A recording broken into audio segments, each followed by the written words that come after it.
we were promised flying cars. We got 180 characters. Rory Sutherland, you need absolutely no introduction. Thank you so much for joining us on the podcast.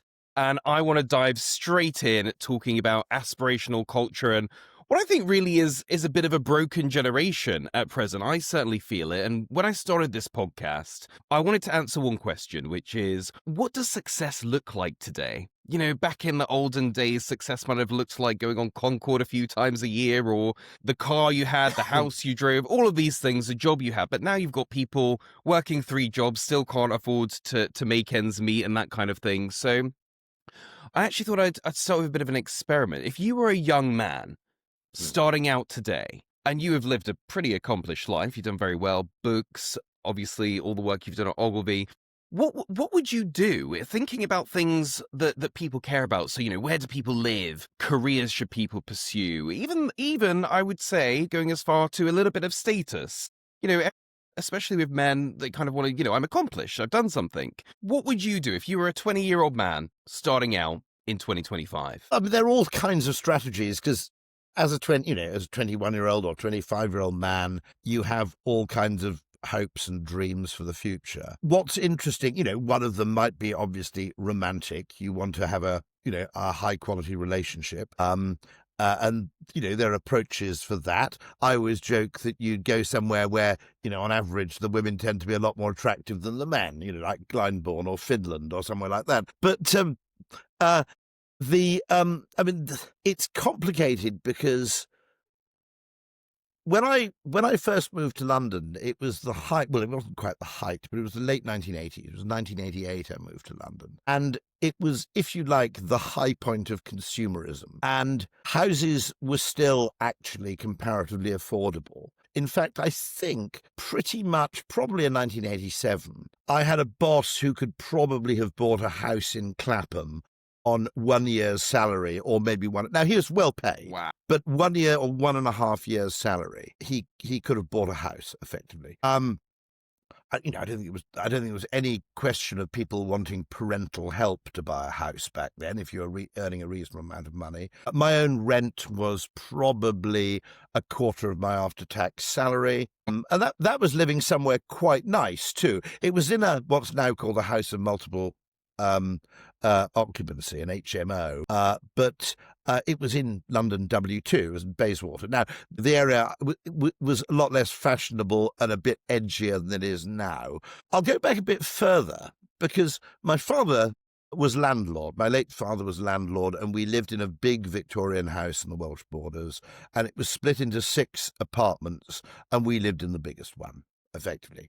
Now, what was interesting about that was that obviously the 5 adjacent flats had a whole variety of tenants throughout my childhood, some very long-term, some less so. It occurred to me that most of them, certainly not quite all of them, but the great majority of them could have bought a house if they'd wanted to, but they were renting because they didn't want to buy. And now you have a situation where nearly everybody's renting because it's impossible for them to buy. And that puts landlords in a much more extractive position, I think, relative to the renting population than was the case in 1970s Southeast Wales. I'm certainly not vilifying landlords entirely, because, as I said, by the way, there are terrible tenants. There are costs to being a landlord which often the tenant doesn't see, and so on and so forth. But nevertheless, you weren't in this position where you could buy property in London and effectively buy the right to tax the younger generation, which is effectively what buy-to-let is now in areas like London. Particularly acute in London because it's so enormous, both geographically and in terms of the number of people there, that it's not really possible to escape its gravitational pull unless you either work a 2 or 3 day week or you have a very, very long and consequently expensive commute. Yeah. You could find affordable housing in Margate. You know, assuming you want somewhere reasonably pleasant, you can find affordable housing in London. It's just horrible, right? Well, I've got to say, you single-handedly put me off the home ownership dream in London. I'm going to terribly misquote you, but you said something along the lines of, to afford a house in London, you've probably got to be in the top percentage of earners and indebt yourself for 30 years because houses in London cost around £1 million, all to get a house that in the 1950s or 60s, the man living there thought, this is a bit crap, but my wife doesn't work and I've got 3 kids. Well, and no. I mean, suddenly... literally a £1.4 million house in Fulham would have probably had a postman or a railwayman living in it in the 1920s. And my other issue is it's an extraordinary opportunity cost in that if you can find there is a guy on YouTube who lives in a van. So he effectively avoids, all of this by, I think he's got what's sometimes called a stealth motorhome, which is you have a motorhome that looks like a commercial vehicle. Some people in the US even buy old FedEx vans. And the reason for that is if you have a van with Dave's window cleaning painted on the outside, you can basically park anywhere because nobody suspects anything. And you kind of, you might have a skylight but no windows. And effectively, you can play that game. By the way, a lot of builders do that, I think. They come down to London and if they're doing someone's extension, they'll actually live in a motorhome outside and, they've travelled down from somewhere affordable. But yeah, I mean, we always talk about the super rich moving to a low tax jurisdiction. There's also a question of just ordinary people needing to move to a low rent jurisdiction because this has become impossible. And it's an extraordinary amount of money. If you borrow that money and effectively, as I said, bankrupt yourself for the next 25 to 30 years. If you do, it's an incredible opportunity cost for you because that money could be spent on experiences or cars or consumer goods or lots of other things. And you're effectively impoverishing yourself to a degree. Now, when the promise was that the house will go up in value, maybe that wasn't so much of a problem. I don't think we can reliably make that promise to today's young people. Yeah. Because arguably, because the very cost of housing creates the economic crisis, which eventually causes housing to fall. But that's not a great way for house prices to fall, which is generally impoverishing people or making it impossible to access capital. Well, I think that we got the whole housing situation wrong with seeing it as an investment, and the people that, brought their house back in the day for a 6p and a bag of jelly beans. Now those houses are worth £1 million. It's just, what were we thinking when you were doing that? Why were we clapping every year when your house went up in value, when you could barely afford it at the time? I mean, for me as well, I think the thing is, if I were going to spend £1 million on a house, I want a jacuzzi. I want a swimming pool. I want a walk-in wardrobe. Give me £1 million worth of. I look at these houses, and there's one just down the street from us here. We're renting in London. One's gone on the market. And I just thought, if I were to spend that amount of money on a property, that I would want a lot more for it. And maybe that's old-fashioned thinking, but also, you're not buying a house, by the way. Everybody thinks it's a house. You're not. You're buying the title to the land on which it sits and the planning permission to build on it. The house itself, it's a bit like imagining a world where you had to buy a parking space to buy a car. Now, I don't know, London parking spaces will go for £200,000, £300,000 now, typically vastly more than the value of the car that's parked on it. And the same thing applies with housing. It's really important. People always say housing costs.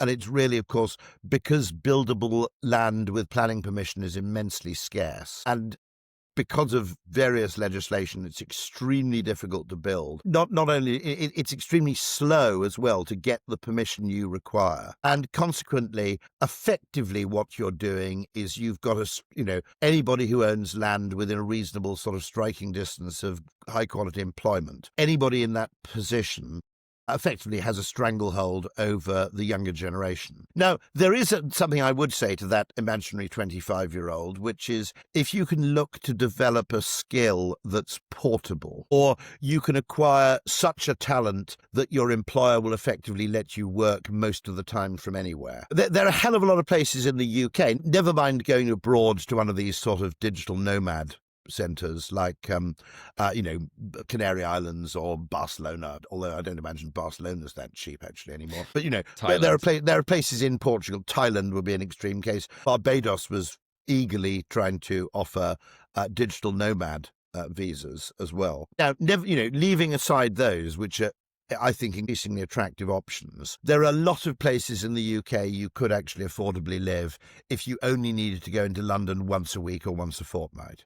Yeah, that changes the whole radius of operations enormously, because you could live in York, for example. I mean, if you want to use the sleeper, you could live in, somewhere in Scotland. When you've got to go in the office 5 days a week, it's very difficult to get far enough away from London that you save enough money meaningfully on buying a house to pay for the commute, with the additional problem that the commute is grueling and tiring and takes up a lot of your time. You can work on the train, there are advantages, but that's another technological change which has probably happened.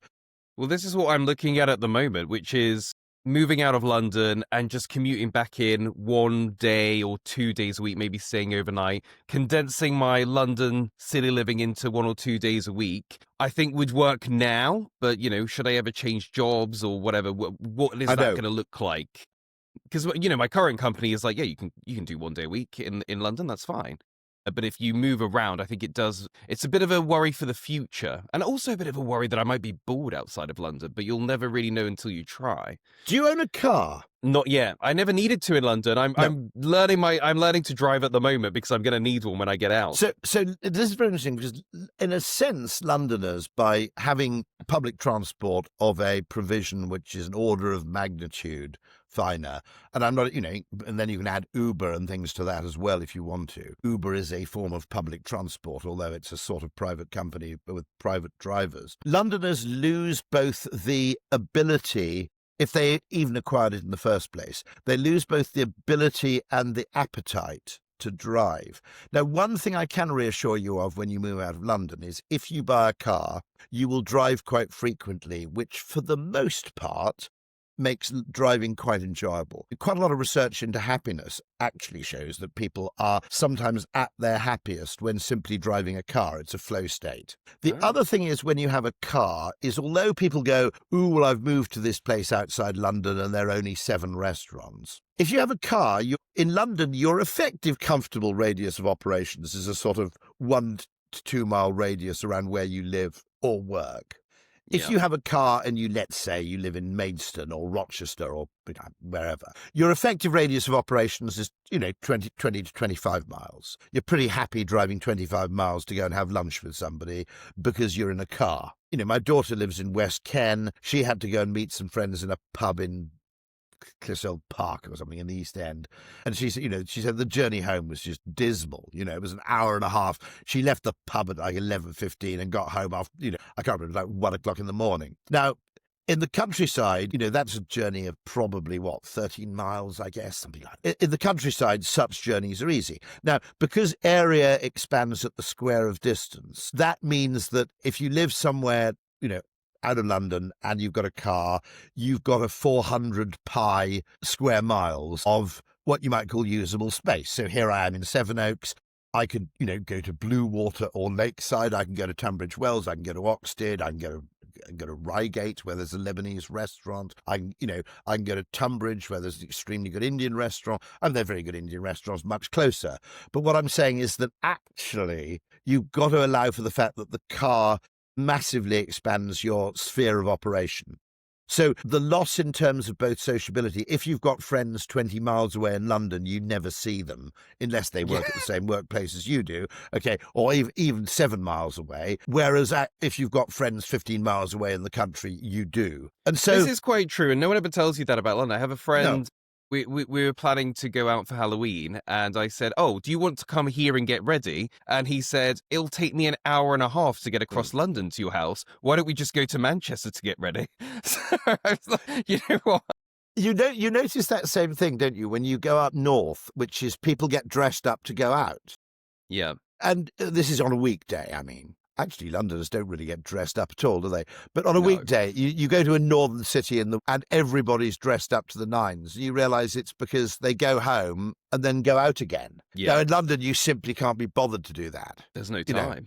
No. Weirdly, in Paris, they do. Paris is very dense as a city. In Paris, people would go home and because of the way in which Paris is built, when virtually every house is 6 or 7 stories high. Someone told me that if you built the whole of London with the residential density of, say, Marylebone, you could fit something like 30 million people in the now you probably lose a lot of parks, but that's not the major thing. It's simply that an awful lot of London is very low rise, and of course you can't knock it down and start again. But it interests me enormously because I hate, first of all, because you working in PR, me working in advertising, we've in a way done a very good job of consumerism, which is you can now afford vastly better, generally, goods and services, typically for the same or less money. And the money saved hasn't gone into yet more exciting goods and services.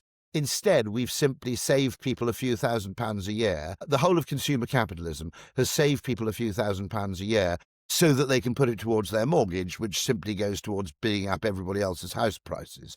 And that's a diversion of money from somewhere which is economically dynamic and useful and where there is innovation to somewhere where there isn't. Well, this is what I really wanted to get down into the weeds with you on, because one of the things that I think was really fascinating, and as you said it on a podcast before, I was, oh my God, he's cracked it, which is that all of our lives has had a technological boost, from our phones to the TVs, all of it, except yours, for housing. by the way, just to get yours less than mine. Yes. In the sense that I was born in 1965, and literally I was born in the age of 3 television channels. A transatlantic telephone call would cost you, 50 quid. I mean, this is, in modern money, it might cost you 20, 30, 40 pounds. Obviously, for normal people, there was no email, there were no mobile telephones. And so, and also the food was shit. I mean, being objective about it, lots of other areas, supermarkets weren't that great. To be honest, the available foodstuffs weren't that exciting. In all manner of areas of consumption, a lot of the progress seemed to happen between kind of 1995. And of course, the younger generation weren't either born or adult at that time. But my children think the internet is normal. I still vaguely get a whiff of novelty if I pay my gas bill from a moving train or something. I go, ooh, that's clever. You used not to be able to do that. Whereas, of course, the younger generation are probably less impressed by all this stuff because, they don't remember the fact that when TVs weren't flat, that sort of stuff. And the other thing is that the improvement in property in terms of technology is pretty dismal, I would say. The advances in building are extraordinarily poor. So if you're really curious, go and have a look on YouTube for an American industrialist, one of these extraordinary Americans who was born dirt poor, made a fortune, and changed the world. Henry J. Kaiser. And he started off as a contractor on the Hoover Dam, road building, laying pipelines, that kind of thing. Didn't know anything about shipbuilding, but took on a contract to build Liberty ships, freighters, effectively, for the US during World War II, to effectively make up for shipping that was lost from enemy attack. And he didn't know anything about shipbuilding, but he realized that shipbuilding hadn't changed in its basic principles, probably from, almost the Roman era, but certainly from the 17th or 16th century, which is you start with the keel and you build all the way up. And then as things go on, you can gradually add things. You can, we can now put the engine in. Oh gosh, now we can add the propeller. And Kaiser realized that this was bullshit. You don't build cars that way. You have an assembly line and things are assembled off-site and then they're built in a modular form and then connected together. And in one case, this new method, he got rid of riveting and replaced it with welding. A few of the ships in very, very cold water would sink because of this. I might make the point that it wasn't absolutely perfect, but as a British Admiralty officer said, I'd rather have 1,000 adequate ships than 5 perfect ones. And the process was such an extraordinary leap in efficiency that in one case, I think it's a ship called the Robert E. Peary, they built a ship in less than 5 days. And one of the reasons why the Japanese sort of lost World War II is the Japanese had this idea that they only had to sink a certain amount of American shipping, and there was no way within the available time that the Americans could replace the tonnage that they lost. And the Liberty ships, which were produced in their thousands, completely confounded this. And a very large part, he was ridiculed by everybody else in the shipbuilding industry, and he didn't actually know much about shipbuilding, but he created I think he was employing like 150,000 people in California. He had a healthcare plan which was almost like the NHS for the people working there. I mean, extraordinary story. He deserves to be as famous as Henry Ford. Now, here's the thing. We still build houses basically the way the Romans did. There is no question. Buckminster Fuller, lots of people going back 20, 50, 100 years, we're getting on for 100 years, Buckminster Fuller said it's absolutely ridiculous that we don't build houses the way we build cars. Elon can produce 1 million cars, and he only got started 15 years ago. A car is in many ways more complicated than a house. When they build cruise ships, cabins are all assembled off-site and slotted into the ship. So they don't go into the ship, wait until it reaches deck 15, and then start tinkering around, putting toilets in and plumbing and doing the stuff. They just have a load of ready assembled cabins, which they basically go with I imagine it's like the gigantic equivalent of a forklift, and they go clunk, and it slots into the ship. Buckminster Fuller, various people realized that you should build houses that way. There's a thing called the Dymaxion house. Pioneered. Now, if we allowed this to happen, you could build houses incredibly cheaply and incredibly quickly. It wouldn't solve the land problem, I grant that, unless you made them very, very high or stackable. But nonetheless, it would help solve the housing problem because the way we build houses is simply ridiculous. Well, I've had a look at some of these houses. I mean, some of them are beautiful. These prefab houses or these modular homes, they're 2-story. They look like something out of an American suburban film. And you think, actually, if this was costing me £50,000 and it's 4 bedrooms and I would live there. Obviously, it's not bricks and mortar. And I think as an ad man, it doesn't. Can we sell people on it? Yeah, well, first of all, in the UK, we don't have a terrible climate. You don't actually need to build out of stone, here. We don't have tornadoes or anything like that. It's odd that the Americans who do build their houses out of wood and live in trailer parks, and we're all obsessed with brick, even though we have a much less less in the way of extremes of weather. You could make them stackable so they're big. You also don't really need, I was talking to an architect friend of mine on Saturday about this.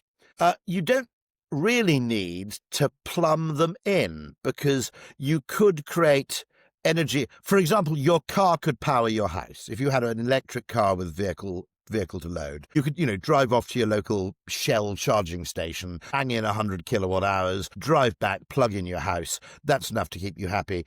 Various things like heating could be done with air pumps and so forth. So in a way, next thing is, what else? You could have Starlink. You don't actually need a postal address. You could have a Amazon locker equivalent thing in the nearby town. There's an awful lot you could do, in fact, which would mean you wouldn't even need. In other words, my point is that in my dream world of improved building technology, an episode of Grand Designs would go as follows. It would last about 2 minutes, and it would have someone standing there going, "Put it over there. Yes, that's nice. Right, you can go now." At the moment, okay, imagine, right, just for the purpose of comparison, imagine that the car industry worked in the same stupid way as the house building industry. All right. And imagine there'd be an episode of Grand Designs where someone attempted to build a car. And it would go on for fucking ages, and it would be something like, unfortunately, Dave is still waiting for the wheels to arrive. Then a few minutes later, it would say, a man from the council's just come round and said the windscreen wipers don't actually meet planning requirements, so they'll have to be replaced. The way a car works is you build the thing and get permission for it and optimize it in advance, and you design it, and you have, I've bought a car that I consider to be a work of art. Once you've got a car that's basically right, you build loads of them. And you might have a degree of customization. Some people want a bath, some people want a shower, as it were, in the house. But there's absolutely no need to have all these people with hods going up on ladders. This is bullshit. Absolute bullshit. Now, theoretically, one solution you could have, now you've got children, so it doesn't really, if you're a single person or a couple, the option of just buying an American motorhome is not totally ridiculous. Now, when the electrical motorhome comes along, by the way, I think one of the firms, Coachman, I think, has built one. That's quite interesting, because if you're living in a place, as I said, with a 100 kilowatt battery, you can basically go off the grid. You can have a Starlink thing on the roof. The only thing that's a bit problematic is the toilet. And actually, there are things There are things called an incinerator toilet, where I think your feces gets turned into fertilizer or something of that kind. I'm not quite sure how they work. But I mean, by the way, one consumer tip for you all is go and look on Amazon for devices made by companies like EcoFlow, or DJI makes one, actually, the drone company. And there are these 1 kilowatt hour batteries. Now, I'm not suggesting you can live with them. Okay, 1 kilowatt hour isn't enough, for cooking or heating or washing machines or anything like that. But I keep one on the back of my car. It's a fully charged 1 kilowatt hour battery, which has 2 kind of British plugs on the front. This means that wherever you are, you basically have an electrical supply. You can have an electrical supply in the middle of nowhere. You don't need a wire. You can have a picnic with an air fryer if you want to. I learned this from watching from a lorry driver on YouTube who basically parks up his truck. He sleeps in his truck. Every time he stops, he's got one of these 1 kilowatt hour batteries, plugs the Starlink in and puts it on the roof of the cab, and then fires up the air fryer to make his dinner. Now, that's actually much more important. So think of it, the portable charger. You originally had a portable charger for your phone, and then you had a portable charger that was big enough to power a laptop, and now you can have a portable charger that's big enough to power, a 100-watt light for, I suppose it's about 8 hours or so.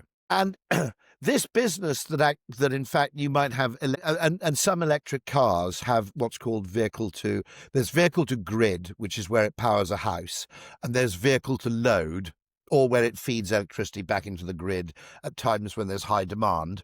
And there's vehicle to load, which effectively means you get a 3-pin plug in your car, and you can run a, lawnmower, electric chainsaw, anything you like off your car.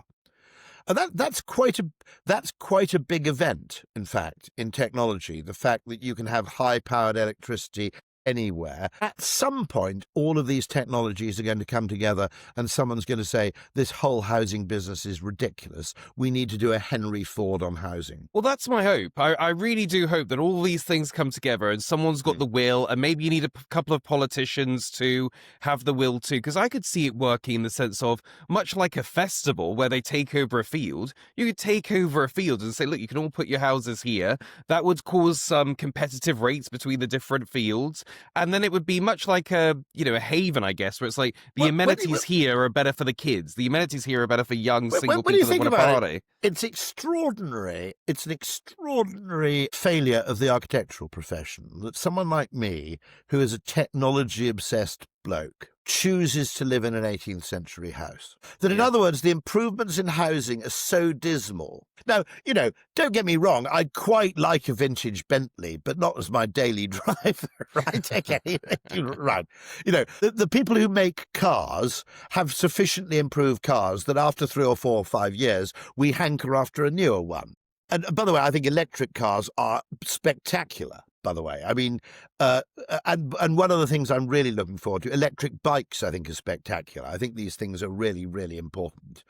But one of the things I would argue is that, the fact that nobody since my house was built in like 1779 or something, 1781. The fact that I don't go, God, this place is a bit old, I could really do with living somewhere newer. Now, okay, a lot of the virtues of a house are just walls and a roof. But there are fantastic technologies you can add. I mean, central vacuuming is something you get in the United States, where you just plug a tube into the wall and hoover, and all your dirt goes down into the basement, where you then only have to empty it. There are really ingenious ways you could improve housing, but most people don't even have a locker for Amazon parcel deliveries. I mean, it's kind of weirdly shit, actually. Well, I think the reason housing really gets to me as a bit of a topic area, especially doing a podcast around a bit of a lost generation trying to figure out what success looks like, is because so many people spend so much money on their houses that they're not even good. If we could fix that, I think the benefit to the economy, where people are paying, minuscule amounts of their monthly wage for where they live, then we've got time to say, you know what, I've got an idea. It's probably a bit shit and won't work, but I'm going to invest some money into it and make some weird stuff. And I'm going to spend money on the Bentley or whatever it is. Well, I completely agree on that front, which is one of the reasons I think America is richer than Britain. America's like 4% of the world's population. Is that right? No, it can't be. There's a bit more than that. It's probably 5% of the world's population, but it does something like 60% of the world's consumption. And that's why, in a sense, they have so much power. It's their incredible power as consumers. And I do notice in the US that there is, because they have space and because in many parts of the US property still is not appallingly expensive, you have people with, speedboats, bass fishing boats, leaf blowing machines, ride on mowers, gas barbecues. There's a whole chunky form of consumerism which doesn't really exist in Europe. If you remember the Boston bomber when he went missing after he'd bombed the Boston Marathon, they found him hiding in someone's speedboat in their backyard. I remember thinking you could fly over a drone over South London and you wouldn't see many speedboats. Whereas you got the impression that, in this part of Boston, a lot of people owned big stuff, and we don't really have that market at all. And so, the other point is that what happens then if, let's say, young people don't aspire to buy a car, which was my biggest aspiration when I moved to London, wasn't buying a house. You wanted to buy a car. And we all knew what car everybody else in our office drove. Now, you don't know any of your colleagues' cars, do you? And they're probably I bet half of them don't even drive. No, they don't drive. And half of them have shit cars. Because in London, it's... Okay, this is a really interesting statistic. In the United States in the 1950s, if you went to someone's house and you added up what they'd paid for everything they owned, car, washing machine, dishwasher, television towards the late 50s, they'd have a TV, and maybe they had a dryer, maybe they had furniture, clothing. What they'd spent on stuff was generally about the same as what they'd paid for their house. So it was a 50-50 stuff-house ratio. Now, that's including a car, I grant that, which is, still a relatively major purchase. I don't think you could find anybody in Britain now, unless they owned art or jewellery, or, had some absurd collection of Picassos or something. I don't think you find anybody in Britain where the contents of their house had cost them as much to buy as the house itself. I think it'd be literally impossible to find anybody. Similarly, if you want a story, my grandparents were the fourth family in Wales to own a dishwasher, which is a weird claim to fame. I think they lived in a 5-bedroom house in Crickhowell. He was a doctor. It was a house and also a surgery. It had a very nice garden. I think they paid £5,000 for their house when they bought it, if I can remember rightly. They paid about £100 for their dishwasher. So there you have a 50-to-1 house-to-dishwasher ratio. Now, what I'm saying now is even if you bought the most expensive dishwasher possible, one of those Fisher and Paykel, £2,000 things, that would suggest, okay, at a 50-to-1 ratio, your house cost you £100,000. Now, maybe that's about what the ratio should be. A 50-to-1 dishwasher to house ratio is probably about right, because at that point, the amount of money you spend on consumerism, they would have spent less on holidays. So one thing that has happened is that as consumer goods have got cheaper, manufactured goods have got cheaper, people in many cases historically spend a bit more on eating out and a bit more on experiences, which is not a bad thing, by the way, and getting the balance right about how much you spend on goods and how much you spend on experiences is, a bit of a life skill. Although it's worth saying that some goods are also experiences. It's not quite as simple as that. We spend obviously a lot more on education. In the US, they spend a lot more on healthcare. But effectively, housing, education, healthcare have turned into this massive sponge which just soaks up every drop of someone's discretionary income. Well, I think it's interesting because you talk a lot about how much the prices of televisions and phones have come down. They've gotten better. And I think one interesting point as well is that Elon Musk has probably the same iPhone as me. He might have the brand new one that's just come out, but there's not a higher grade one. So do you think it's just, that's just a success story that we've managed to bring all these prices down whilst making them better? Or is it that actually there's a lack of innovation? Like where is the hoverboard? Where is the stuff that should have been made that people don't bother? You could right now have a device where I walk into my garden, even being a bit fat, and climb into a single-person pilotless drone, and it flies me somewhere 30 miles away. That technology is there. There's a company, Vertical Aerospace, and I think near Bristol. Now that one is actually piloted, but the whole idea of the air taxi is perfectly doable. What we have seen, I think, is far too much investment money ploughed into information technology rather than physical technology, simply because information technology effectively is very badly regulated, whereas anything that might pose a physical risk to it. If you think about it, we all gave everybody smartphones without really any investigation of the mental risk that attached to owning a smartphone. But if I opened a drone delivery service like Manor, which they have in Dublin, the second someone's cat was frightened by a drone, I'd be subject to some sort of local council legislation or, so anything we try and do in the physical world. And so we've completely, China, you might argue, might have got it the other way around, that the entire Politburo consists of male engineers, and they're absolutely obsessed with infrastructure, possibly to an excessive degree, because ultimately there's a limit to the number of bridges you can build to, create. But in the UK, we've completely lost our appetite for road building. Yeah. Now, one great thing about a road, and when I think about it, when I think of all the new roads I know about, which are newly built, you can build houses along them. And yet we don't. Where I live in Wales, they built a new road between Raglan and Abergavenny. There is not a single off-ramp off that dual carriageway which could lead to a place where somebody could live. Now, some of it's quite attractive countryside. I wouldn't want to blast a great big, a vast great housing development, over quite... But there are places which aren't that attractive where you could totally easily build. Okay, and the great thing about a road is if you build along a road, you're not in someone's backyard.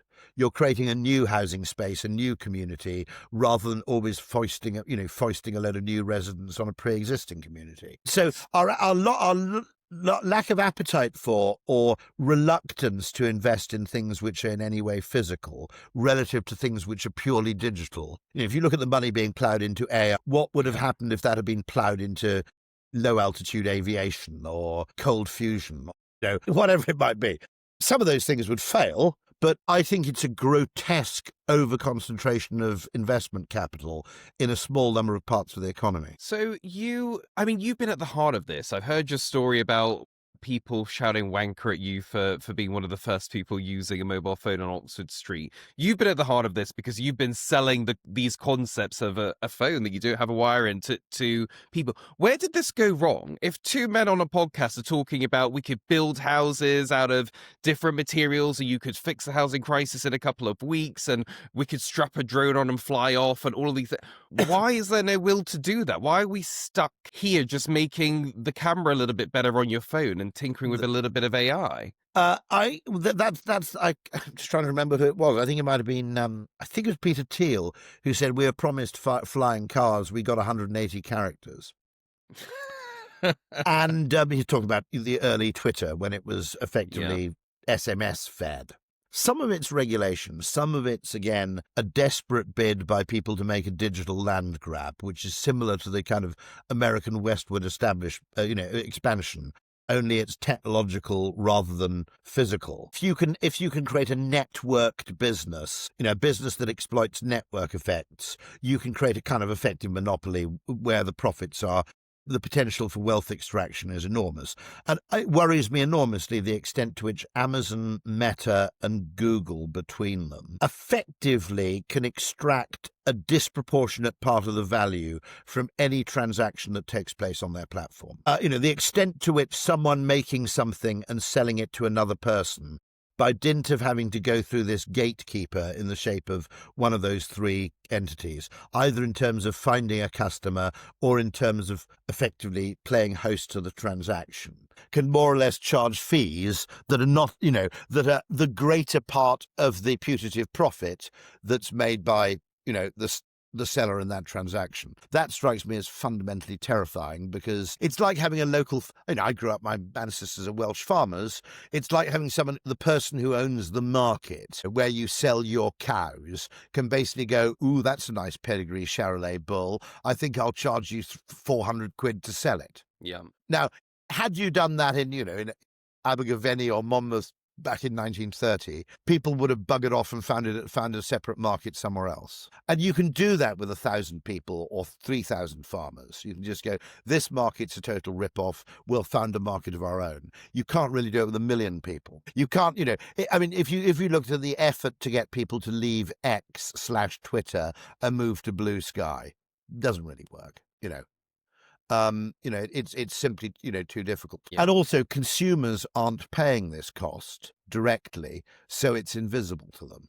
But, how much cheaper would those goods on Amazon be if they weren't paying so much money to Amazon? This is true. This is true. So, in other words, things you can migrate from being a property developer to a property developer to a renter to a slum landlord. If you've got this effective sort of stranglehold over a particular location. And in the same way, you can go from being a valuable online service to effectively a protection racket. And there are things online which, to me, are not advertising. They strike me as closer to a protection racket. Like Amazon will tell you, if you pay us some money, we won't put the Amazon Basics product above your own on the search rankings. Is that advertising? Yeah. Well, that sounds more like Paulie in Goodfellas than it does like David Ogilvy, to be absolutely honest. yeah.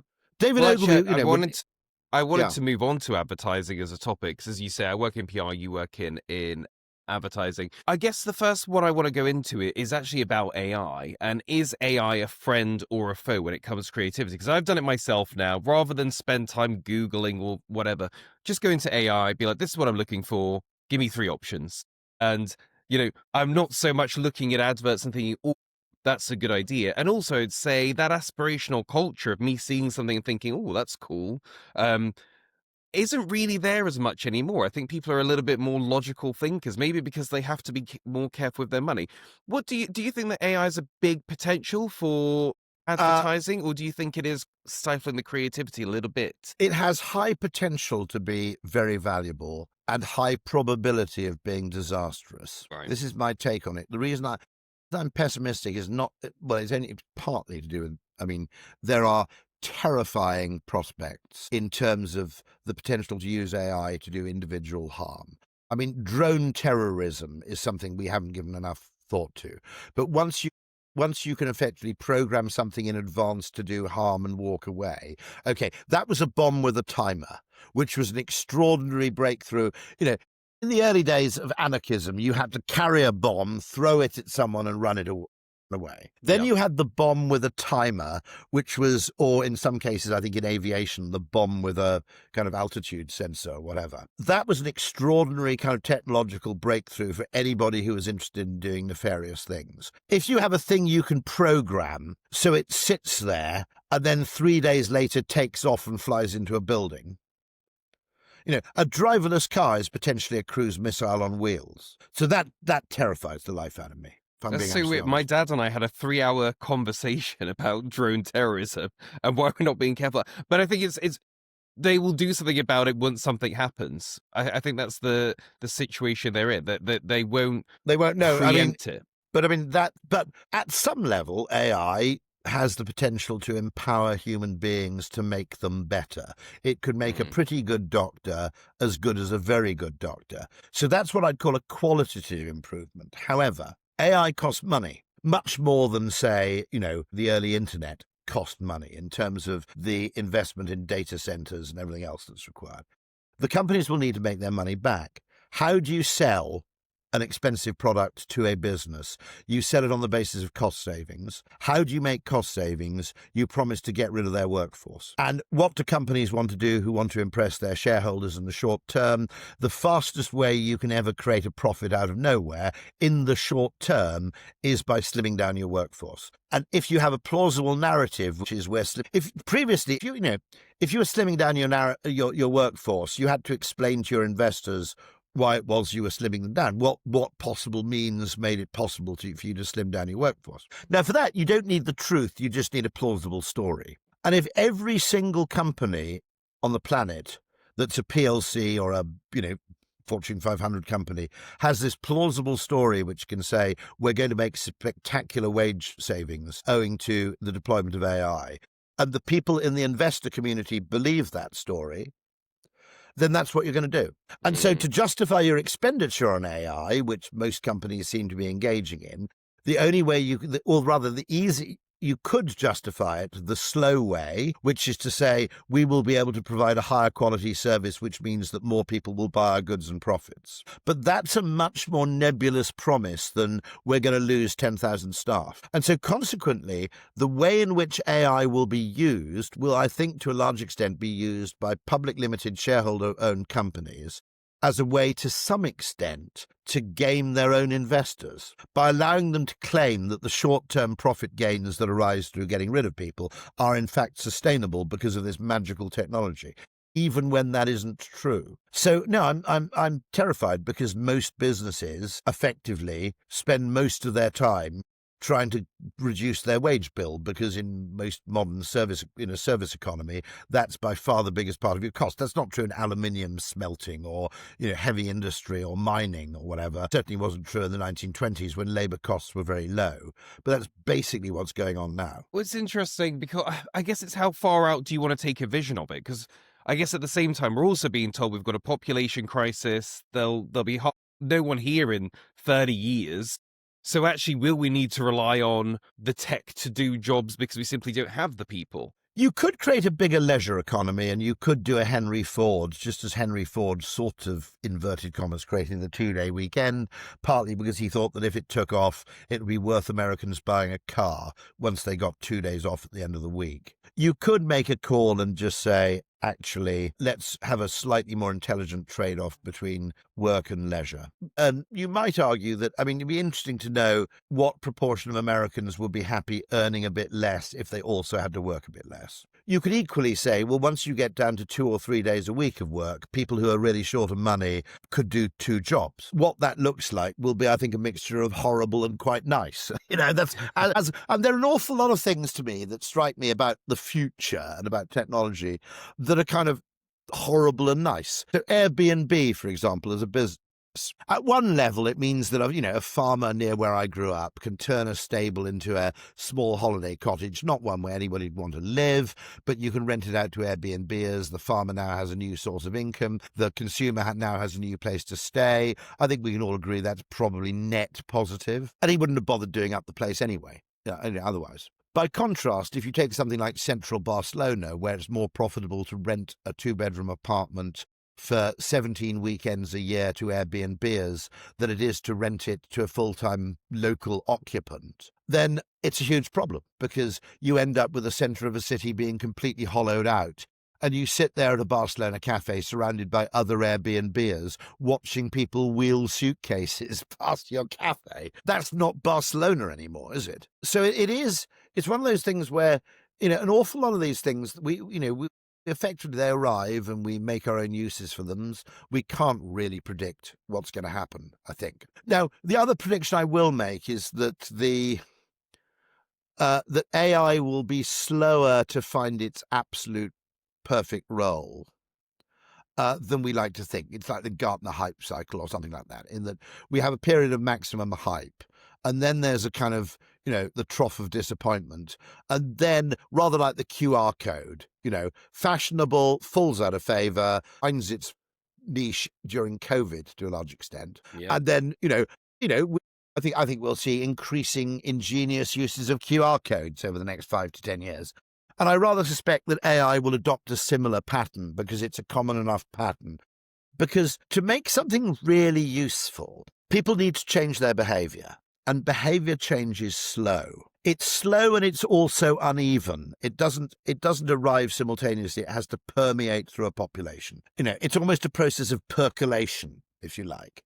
And I've got one of my interesting kind of theories about this is there's a kind of paradox in innovation, which is that fairly trivial innovations get adopted very quickly. The iPhone 6 as opposed to the iPhone 17 instead of the iPhone 16. It's basically the same thing, but a bit better. It doesn't demand huge behavioral change for you to move from an iPhone 15 to an iPhone 17. Basically the same shit, but a bit better. I mentioned this road from Raglan to Abergavenny, where I grew up. There was already a road from Raglan to Abergavenny, and they built a new, faster road alongside the old road, and almost instantaneously, everybody who wanted to go to Abergavenny switched to the new, faster road because they were already going to Abergavenny. There was just a better way of doing it. But then there's another form of innovation, which is you build a road into the middle of nowhere, or you build a road that connects two places that have previously not been well connected. Now, an example of that would be High Speed 1. Most people in Margate didn't work in London because it was a 2-hour train ride before High Speed 1 came along. I used to use High Speed 1 in its early years, and the trains were practically empty. I mean, there were times where you had a carriage to yourself. Now it's rammed. But it's taken 10 years for people to effectively adopt the new behaviours and working and living patterns that take advantage of High Speed 1. So here's the problem. You do something which is essentially incremental, and everybody goes, ooh, that's better, I'll do that right now. But you're not really changing behaviour very much, but you are getting an instantaneous hit.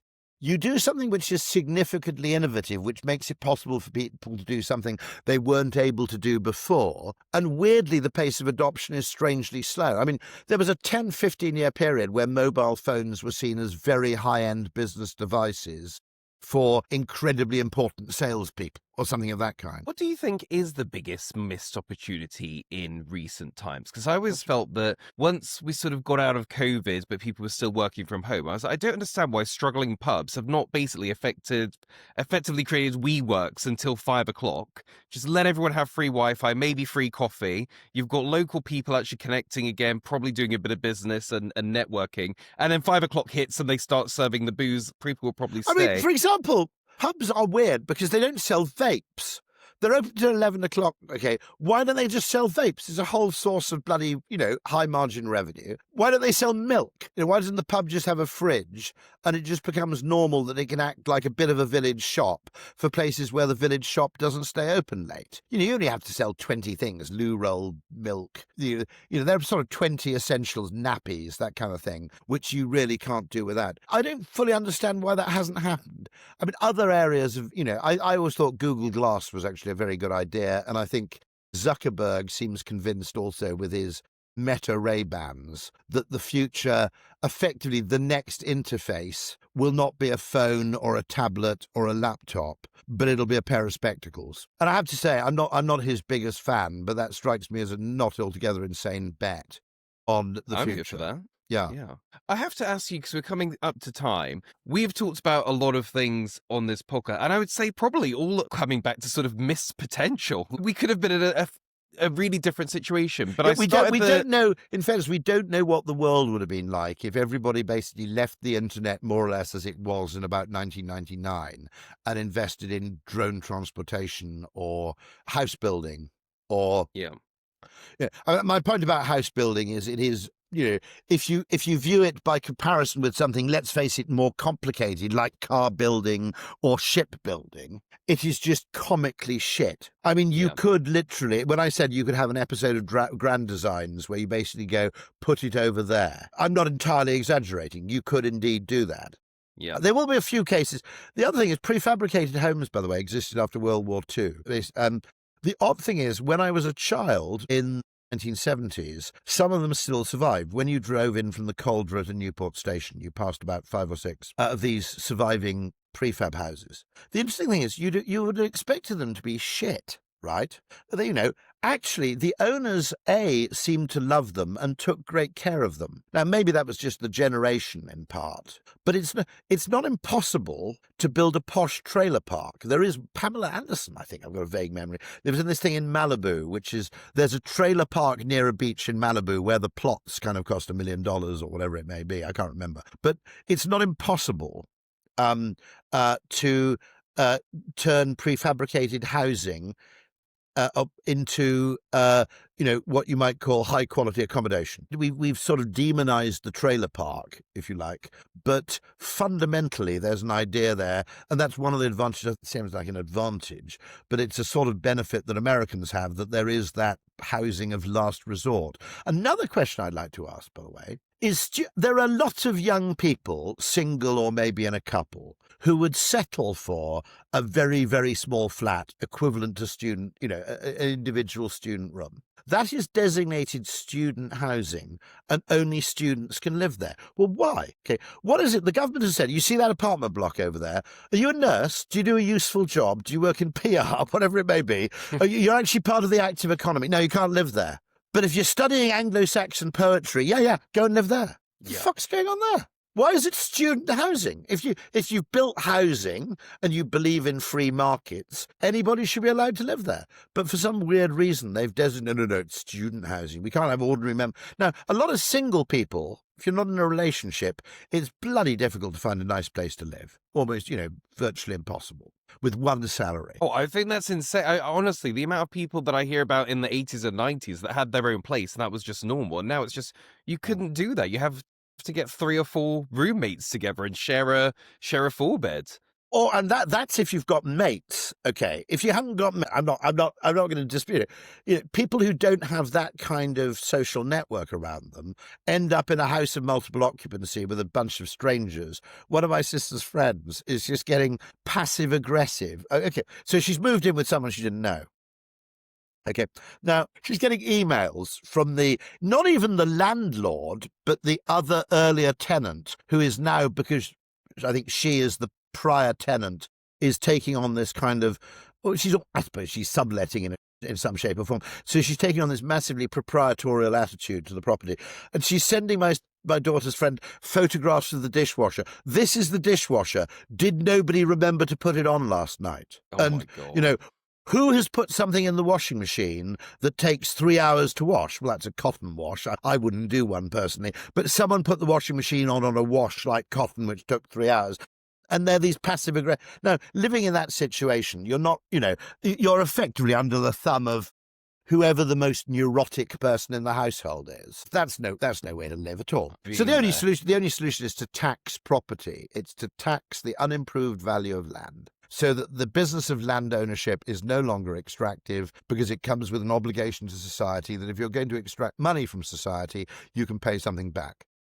So I just wanted to end on then. I know that you think that doing podcasts, you should get to recommend one product or service. Which product or service would you like to recommend to end on? I'll recommend any of those EcoFlow. No, actually Starlink. Starlink? Yeah. The Starlink Mini for a couple of £100, which you can actually power with a sort of portable laptop charger for about 4 or 5 hours. And then you get 250 megabits down and about 30 to 40 up. The only thing I can say is it's genuinely extraordinary. Rory Sutherland, thank you so much. Absolute joy. Thank you very much indeed. Subscribe for more content.